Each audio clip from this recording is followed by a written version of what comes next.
সংশোধন দলিলও বলতে পারেন, যদি ভুল সংশোধনী দলিল তৈরি করে দেয় তখন সেই সংশোধনটা হয়। আর একটা জায়গায় করতে পারে, বার কাউন্সিল না করা যায়, অন্যদিকে চলে যাবো দেখতেছি, থাক। আচ্ছা, তাহলে দলিল সংশোধন কি? আর একটা হলো, ওনার অনেক ব্যাখ্যা আছে, তারপরে একটু বলি। একটা দলিলে দেখেন 11 নম্বর কলাম আছে, কৈফিয়ত তলব করা। যদি কোন দলিলে বলিয়ম বুকে না ওঠে, যতক্ষণ পর্যন্ত বলিয়ম বুকে না ওঠে ততক্ষণ পর্যন্ত ওই দাতা গ্রহীতার আবেদনের ভিত্তিতে সাব রেজিস্ট্রার কৈফিয়ত তলব করে সংশোধন করতে পারে। এটাকে বলা হয় কৈফিয়ত তলব। দলিল নিয়ে যে কত প্রকারের কথা আছে আর কত প্রকারের ব্যাপার আছে, সেটা এই এখন তো আমরা পড়ছি বার কাউন্সিল, এই সমস্ত কথা আমি না যাই। তো আমাদের কখন কোর্টে যাইতে হয়? যখন কজ অফ অ্যাকশন রেজ করে। কজ অফ অ্যাকশন না রেজ করলে 7 নম্বর আদেশের 11 নম্বর বিধি অনুযায়ী মামলাটা কি হয়ে যায়? খারিজ হয়ে যায়, প্রত্যাখ্যান হয়, রিজেকশন অফ দ্য ক্লেম হয়। তো যখন কোন দলিল পারস্পরিক ভুল বা প্রতারণার মাধ্যমে হয়েছে, কিন্তু যিনি দলিলটা করে দিয়েছেন তিনি আসলে সংশোধন করে দিতে চান না, সেই ক্ষেত্রে আপনি কি করতে পারেন? দলিল সংশোধনের মামলা করতে পারেন। তাহলে আমাদের প্রথম প্রশ্ন হচ্ছে দলিল সংশোধন কি? তাহলে কি বলবেন দলিল সংশোধন সম্পর্কে? দলিল সংশোধন সম্পর্কে বলা যাবে যে প্রতারণার মাধ্যমে যদি দলিলটা হয়, দলিলটা পারস্পরিক ভুলের মাধ্যমে যদি হয়, আর পক্ষগণের যে সত্যিকার মনোভাবটা যদি স্যার এখানে যদি উল্লেখিত না হয়, এই সমস্ত বিষয়ে যদি হয় সেক্ষেত্রে দলিল সংশোধন করা যেতে পারে।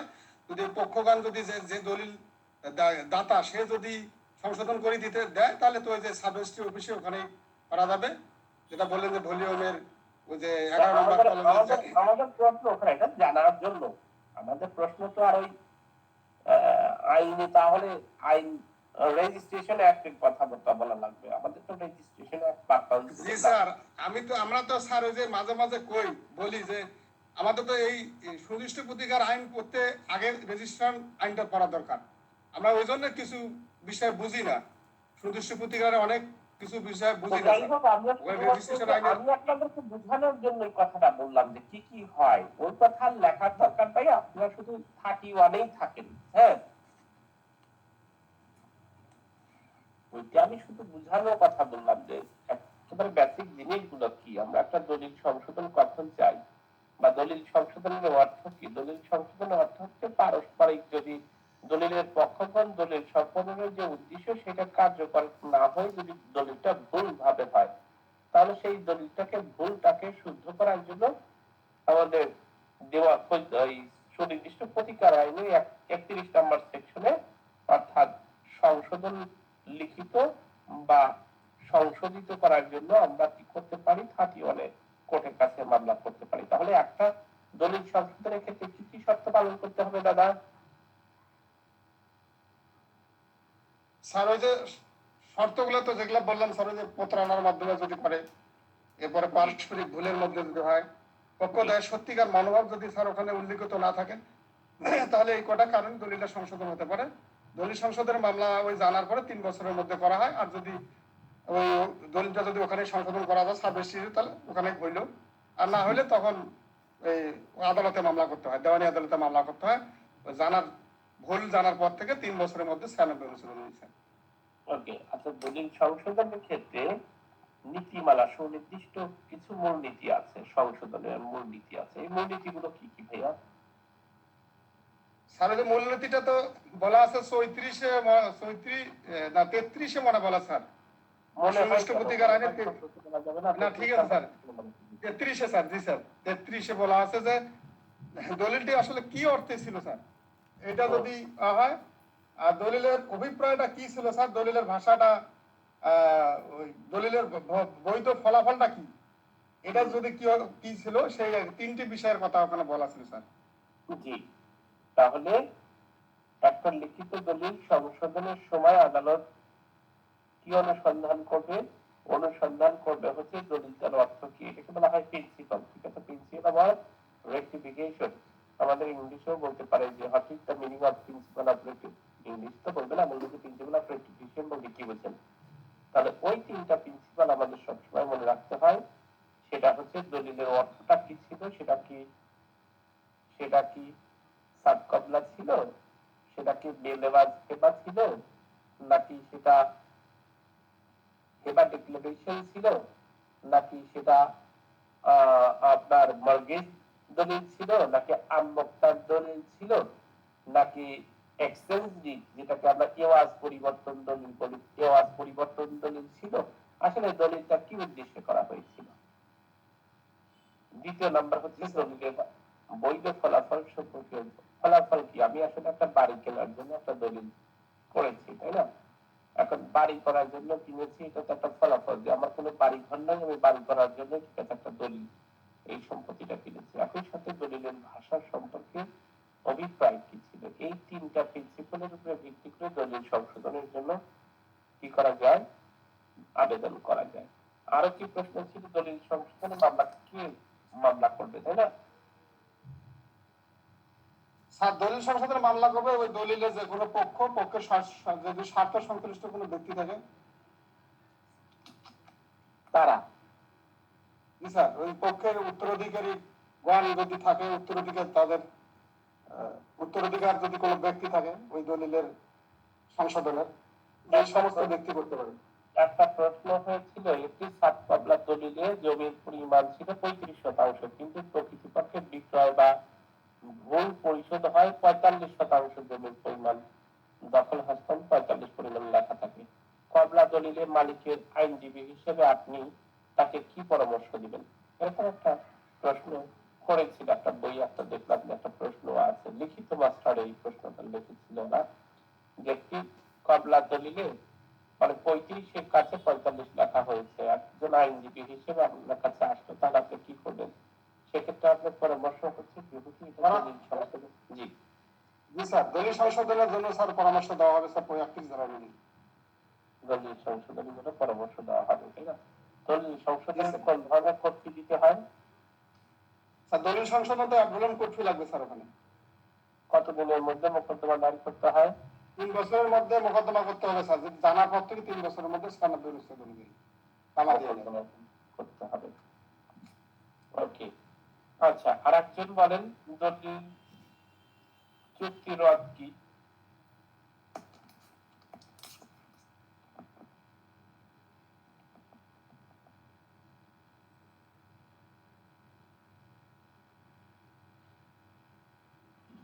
স্যার, জি বলেন। স্যার চুক্তি রদ সম্পর্কে স্যার 35 ধারাতে স্যার বলা হয়েছে স্যার, সেখানে মূলত উপাদান আছে স্যার 3টা। সেখানে প্রথমটা বলা হচ্ছে স্যার, যে ক্ষেত্রে চুক্তিটা বাতিলযোগ্য অথবা স্যার বাদী কর্তৃক রদযোগ্য, এটা স্যার 1 নাম্বার উপাদান। 2 নাম্বার উপাদানে বলছে যে স্যার, যে ক্ষেত্রে স্যার আপাতত দৃশ্যমান নহে এমন কোন কারণে চুক্তিটি অবৈধ বা বাদীর তুলনায় প্রতিবাদীকে স্যার দায়ী করা যায় বেশি। আর স্যার 3-এ বলা হচ্ছে, যে ক্ষেত্রে স্যার একটা বিক্রয় বা ইজারা চুক্তি সুনির্দিষ্টভাবে কার্য সম্পাদনের নির্দেশ দেওয়া হয়েছে, কিন্তু স্যার ওই ক্রেতা বা ইজারা গ্রহীতা যে অর্থ পরিশোধ করার কথা ছিল সেটা স্যার পরিশোধ করতে ব্যর্থ হয়েছে। এই 3টা কারণে স্যার চুক্তি রদের আদেশ স্যার মূলত দিতে পারে। আর স্যার এখানে দলিল রদ আসলে কাকে বলে, মানে চুক্তির রদ কি? যদি প্রশ্ন আপনাকে করে চুক্তির রদ কি, হ্যাঁ আমি আপনার কথা বুঝতে পেরেছি, কিন্তু চুক্তির রদ কি আপনাকে প্রশ্ন করলো, চুক্তির রদ বলতে আপনি কি বুঝছেন এই প্রশ্ন? স্যার চুক্তি রদ বলতে স্যার চুক্তির কোনো একটা অংশকে সমাপ্ত করা স্যার, সেটাকে স্থায়ীভাবে সমাপ্ত করা। ওকে, মানে একটা চুক্তি হয়েছে, সেই চুক্তিটা যেন বাধ্যকার না হয়, তাই না? যেন আদালতের মাধ্যমে। হ্যাঁ জি স্যার, এটা স্যার একটা চুক্তির ক্ষেত্রে 2টা অংশ যদি থাকে স্যার, এমন হতে পারে একটা অংশ রদ করা প্রয়োজন, সেই ক্ষেত্রে স্যার একটা অংশ রদ হবে, বাকিটা স্যার বলবৎ বাধ্যকর করা যেতে পারে। কিন্তু আবার এমনও হতে পারে স্যার পুরো চুক্তিটাই স্যার রদ করা যেতে পারে। জি, তাহলে চুক্তিটা যদি বাতিল বা বাতিলযোগ্য হয়, তাই না, যে ক্ষেত্রে আপাতত দৃষ্টিকোণ নয় কোনো কারণে চুক্তিটা অবৈধ, যদি এরকম হয় অবৈধ, এই ক্ষেত্রে বাদীর চেয়ে বিবাদী বেশি দোষী হয়, সেক্ষেত্রে চুক্তিটা বাতিলের জন্য সিদ্ধান্ত দেন আদালত, আর একটা হলো বিক্রয় চুক্তি বা ইজারার ক্ষেত্রে যদি কোনো ডিগ্রি হয়ে থাকে এবং আদালতের নির্দেশে টাকা পরিশোধের কথা যদি ব্যর্থ হয়, তাই না ভাইয়া? রাইট স্যার, রাইট স্যার, জি স্যার। কে চুক্তি রদ করতে পারে? স্যার চুক্তি তো স্যার রদ্দের আবেদন করছে স্যার বাদী।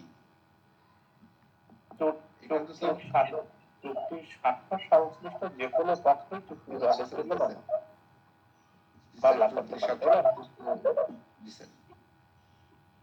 বা চুক্তি দ্বারা ক্ষতিগ্রস্ত এমন ব্যক্তি চুক্তি রদের জন্য মামলা করতে পারবে।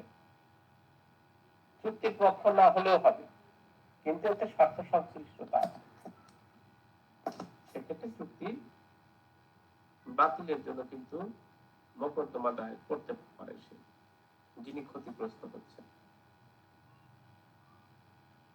কতদিনের মধ্যে মোকদ্দমা করতে হয়?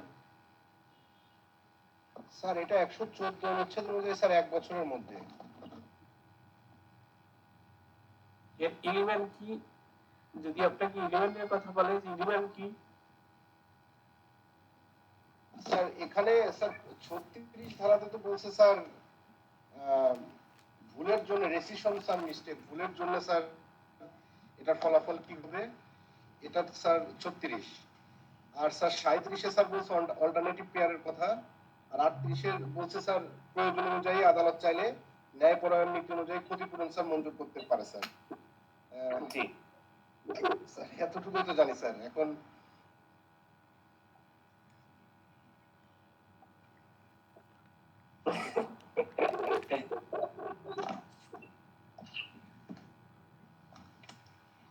বাইয়ার জানা নাই না স্যার উপাদানগুলো তো এগুলোই হবে স্যার, যেগুলো হচ্ছে যে মানে কি কারণে চুক্তিটা রদ হচ্ছে। জি জি, ওইটাই উপাদান। চুক্তিটা যদি বাতিলযোগ্য হয় বা বাদী কর্তৃক অবসানযোগ্য হয়, অবৈধ যদি চুক্তি হয়, আদালত কর্তৃক যদি ডিগ্রি ক্রেতা বা ইজারার ক্রয় মূল্য যদি পরিশোধ না করে, মূল কথা ওইটাই কিন্তু। জি স্যার। দলিল সংশোধন বলতে কি বোঝেন? আর একজন বলেন দলিল সংশোধন বলতে কি বোঝেন? এখান থেকে কিছু প্রবলেমেটিক প্রশ্ন করেছিল বিভিন্ন সময়, আমরা একটু যদি দেখি কি কি ধরনের প্রবলেম। 13তম বিজিএসসিতে দাঁড়ান, 13তম বিজিএসসিতে একটা প্রশ্ন এসেছিল, নবম বিজিএসসিতে একটা প্রশ্ন এসেছিল। সেই প্রশ্নতে বলেছিল এ একজন আইনজীবী, একজন হিন্দু বৈধতার মক্কেল, বি বি এর পাওনা দারকে প্রতারণার মাধ্যমে ঠকানোর উদ্দেশ্যে এ বি কে তার সম্পত্তি এ এর বরাবর হস্তান্তর করে পরিচিত করে, এ বরাবর ইহা হস্তান্তর দলিল করে দেওয়া হয়। এই বি হস্তান্তর দলিলের বিষয়টা এর বিরুদ্ধে কোন ধরনের প্রতিকারের ব্যবস্থা গ্রহণ করতে পারে? এই ধরনের একটা প্রশ্ন আমাদের 13তম বিজিএসসিতে এসেছিল। একেবারে সুন্দর প্রশ্ন। হস্তান্তর বিষয়ে প্রতারণা করা হয়েছে, আমাকে লিখে দাও, এই করো সেই করো।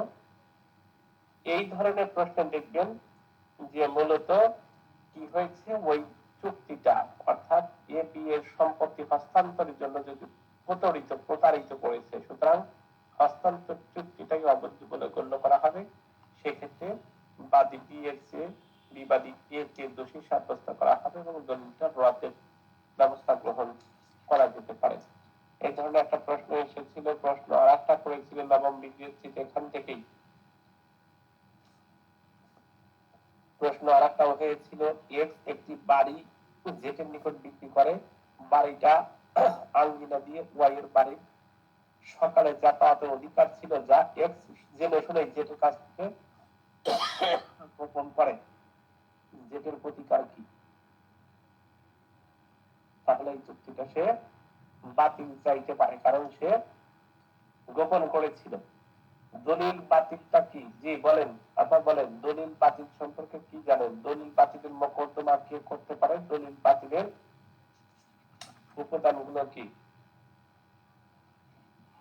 স্যার দলিল বাতিল বলতে স্যার হচ্ছে কখন একটি দলিল বাতিলের আদেশ দিতে পারে আদালত।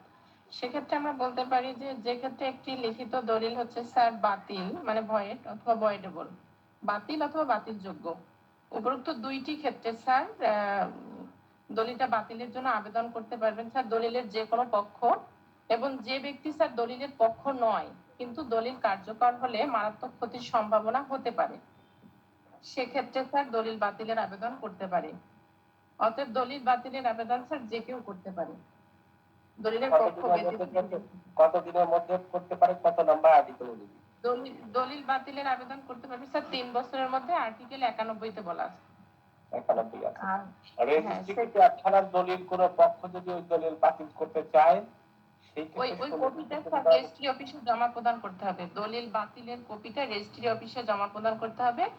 রেজিস্ট্রি অফিসার যিনি থাকবেন উনি হচ্ছে স্যার যে রেজিস্ট্রি অফিসের যে বালাম বই আছে সেখানে লিপিবদ্ধ করবেন। আর 40-এ বলছে স্যার যে হচ্ছে যে দলিলের অংশ বিশেষ বাতিলের ক্ষেত্রে স্যার একটি দলিল যদি আংশিক বাতিল করা হলে ক্ষতিপূরণ কি পাওয়া যায়? ক্ষতিপূরণ পাওয়া যায় স্যার। আপনার হচ্ছে 40-41 অনুযায়ী যে পক্ষের জন্য দলিলটা বাতিল করা হয় স্যার, সেই পক্ষের নিকট থেকে ক্ষতিপূরণটা আদায় করা যায় স্যার। 41 নাম্বার সেকশন অনুযায়ী। আংশিক কি বিলুপ্ত করা যায় কোন দলিলের? আংশিক বিলুপ্ত করা যায় সেকশন 40 অনুযায়ী স্যার, যে কোনো দলিলের অংশ বিশেষ বাতিল, একটি দলিল আংশিক বাতিলের জন্য আবেদন করা যাবে। দলিলটি যদি আংশিক বাতিল হয় তবে অন্য অংশ কার্যকর করা যাবে।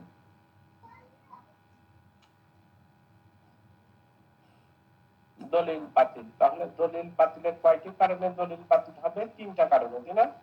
জি স্যার, দলিল বাতিল হবে স্যার 2টি কারণে স্যার, যদি দলিলটি বাতিল হয় এবং বাতিলযোগ্য হয়। জি, 2টি কারণে।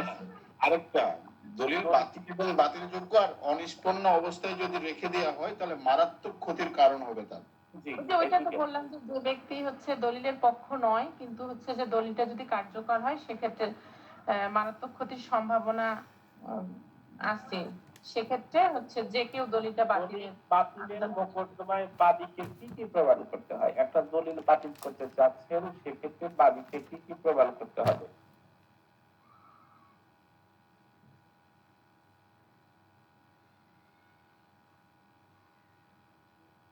স্যার এটা কেমন করে সাজাই বলবো স্যার? যেমন করে ধরেন প্রশ্ন এরকমই আসতো, আপনার যা পড়া আছে তার থেকে একটু ডিফারেন্ট টাইপের প্রশ্ন আসতো। স্যার উপাদান দুটো লিখাইতে হবে স্যার। হ্যাঁ, খুবই ভালো কথা বলেছেন। ওইভাবে লিখবো যে ক্ষেত্রে দলিলটি বাতিল এবং বাতিলযোগ্য এবং দলিলটি কার্যকর হলে মারাত্মক ক্ষতির সম্ভাবনা থাকে।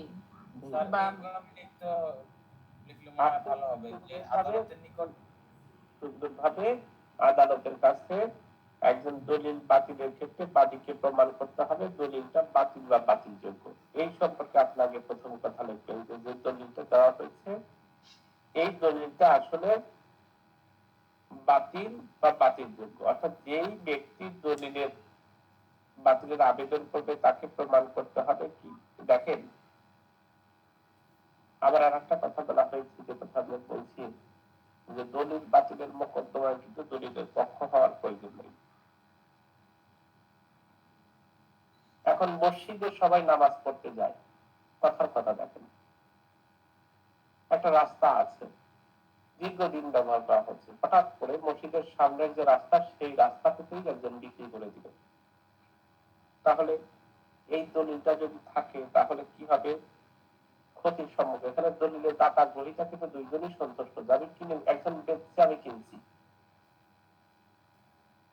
তাহলে তৃতীয় পক্ষ একজন মামলা মোকদ্দমা করতে পারে। 2টা কারণে দলিলটা যদি বাতিল ও বাতিলযোগ্য হয়।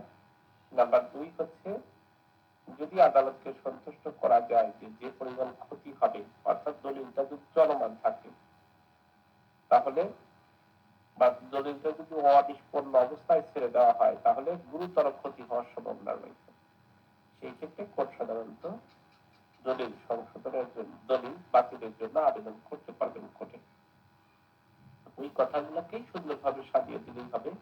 দেখবেন বিভিন্ন বইয়ে বিভিন্ন ভাবে আছে, যেটাকে একটা বইয়ে দিয়েছে যে দলিলটা বাতিল বা বাতিলযোগ্য প্রমাণ করতে হবে, ক্ষতির যুক্তি সঙ্গ আশঙ্কা কি কি ক্ষতি হতে পারে। এই দলিলটা যদি অনিষ্পন্ন অবস্থায় থাকে তাহলে আপনার কি কি ক্ষতি হইতে পারে, তাহলে সেই বিষয় সম্পর্কে আপনাকে তুলে ধরতে হবে। অর্থাৎ দলিল বাতিল মোকদ্দমায় বাদীকে প্রমাণ করতে হবে দলিল যদি বাতিল না করা হয় বা অনিষ্পন্ন অবস্থায় রেখে দেওয়া হয় তাহলে দলিলটা তার